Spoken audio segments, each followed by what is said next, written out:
Sometime in the next 7 days, in your yard, a bird is going to kill another bird.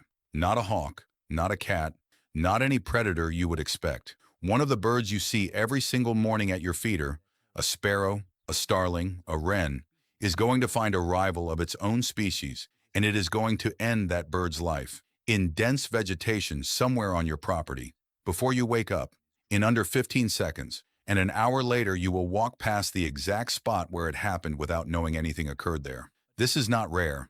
This is not a malfunction of normal bird behavior. Research across more than 30 common backyard species has documented this as a selected strategy, something evolution produced specifically because it works. The birds you have been watching, feeding, perhaps quietly naming in your head, carry within them a documented capacity for lethal violence against their own kind that most people who love birds never hear about. Today we go into all of it, 5 points, each one darker than the last. And by the end, the yard outside your window will never look quite the same again. To understand why birds kill each other, you have to start with what is happening inside their bodies during breeding season. Because what you are about to hear is not about emotion, not about anger in any human sense. It is about chemistry. And once you understand the chemistry, the violence makes complete sense. During breeding season, testosterone levels in male songbirds spike to concentrations that, adjusted proportionally for body size, represent one of the most extreme hormonal states documented in vertebrate biology. Research has shown how the steroid hormone testosterone stimulates aggression in response to perceived territorial threats. And testosterone implants can induce territory acquisition and expansion, and even polygyny in otherwise monogamous species. But here is the part that most people don't know. At peak hormonal levels, this testosterone surge actively suppresses the neurological mechanism that normally prevents aggressive escalation from becoming lethal. Researchers call this mechanism threat inhibition. It is the brake. And breeding season hormones cut the brake line. What this produces is a male bird in a territorial confrontation that is chemically incapable of accurately reading the other bird's surrender signals. The rival may be attempting to de-escalate.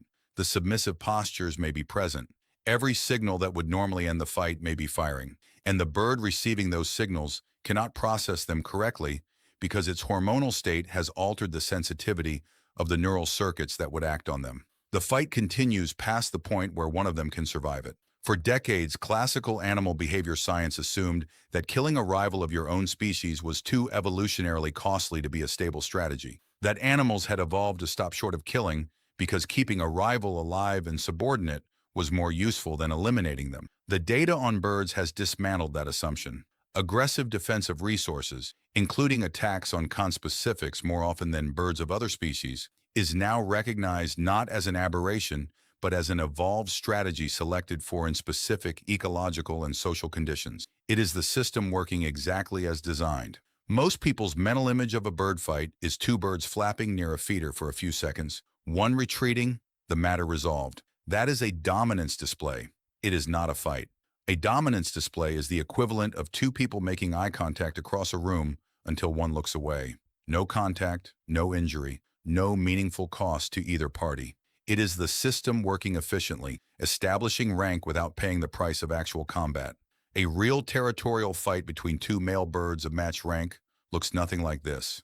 Research on contact fighting in common backyard species, house sparrows, song sparrows, European starlings, documents engagements involving sustained grappling with feet locked together, beak strikes aimed at the rival's head and neck, and in extended confrontations, wing strikes that can fracture secondary feathers and bruise the underlying muscle. These fights happen fast. A contact engagement is typically over in under 15 seconds, but 15 seconds of locked foot grappling between two birds driving maximum muscular effort into each other is more than sufficient to cause fatal injury to either participant. Competition for limited nest sites among cavity nesting species is documented to be intense enough to result in loss of nests, physical conflict, injury, and occasionally death, with researchers concluding that aggression has adaptive value in obtaining or maintaining access to limited cavities. What makes all of this invisible in your yard is simple: timing and location. Contact fights happen in the pre-dawn window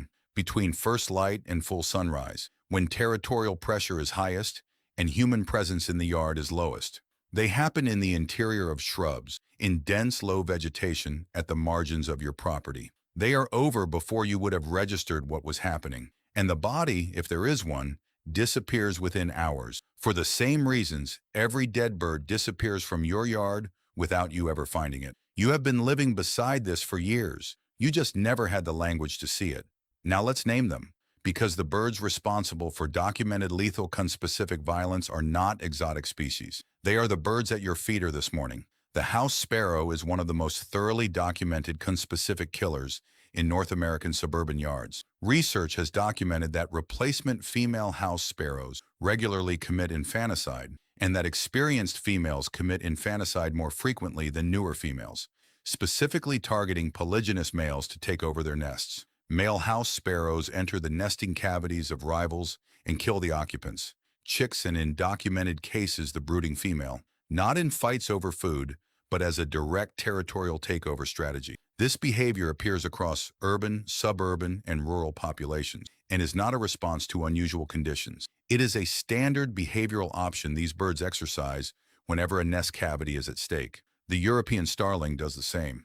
Cavity nesting species display significantly greater territorial aggression than non-cavity nesting relatives, and aggressive competition over nesting cavities has been documented to escalate to injury or death, presumably because aggression has adaptive value in obtaining or maintaining access to a limited resource. In high-density suburban environments where cavities are genuinely scarce, nest takeover by starlings, including killing the current occupant, is common enough that researchers include it as a standard behavioral category in starling population studies. The house wren is the one that surprises people most. House wrens have been documented breaking eggs and killing nestlings in the nests of other individuals, both conspecifics and other species, with the behavior driven by competition for nest sites. A male wren establishing a breeding territory will systematically search nearby nests and destroy the eggs of competing birds, including birds significantly larger than himself. He does not eat the eggs, he destroys them and moves on. The function is competitive exclusion. Remove the competitor's offspring from the landscape before they mature into rivals. The bird you have been feeding and photographing and watching through your kitchen window has a documented history of violence that its feeder visits do not reveal. Here is the observation that researchers made after documenting conspecific killing events, or suspected killing events based on the sudden permanent absence of a previously present individual. The yard goes silent. Not gradually, not the way bird activity ebbs during midday heat or drops when rain begins. Immediately, birds vocalizing at full territorial volume stop. Birds feeding at the feeder withdraw to cover without the urgency of a predator response. No alarm calls, no visible threat, no directed flushing movement. The ambient bird sound that forms the background of every spring morning drops to near zero within seconds, and it stays low. Behavioral researchers studying the aftermath of extreme territorial events have described this as the silence window, typically between 10 and 40 minutes in duration, during which activity across the affected area collapses. This is not the same as a hawk silence. A hawk overhead produces immediate alarm calls, urgent directed movement, visible panic. The silence window after a conspecific killing is different.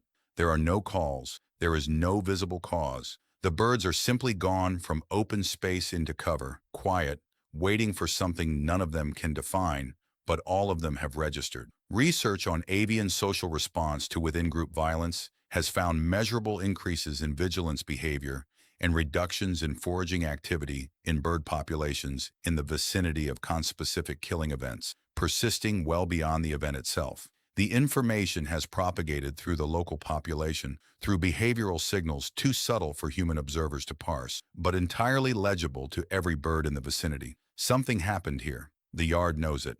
Every bird in range has been informed, not through a call any of them made, but through a silence they all arrived at simultaneously.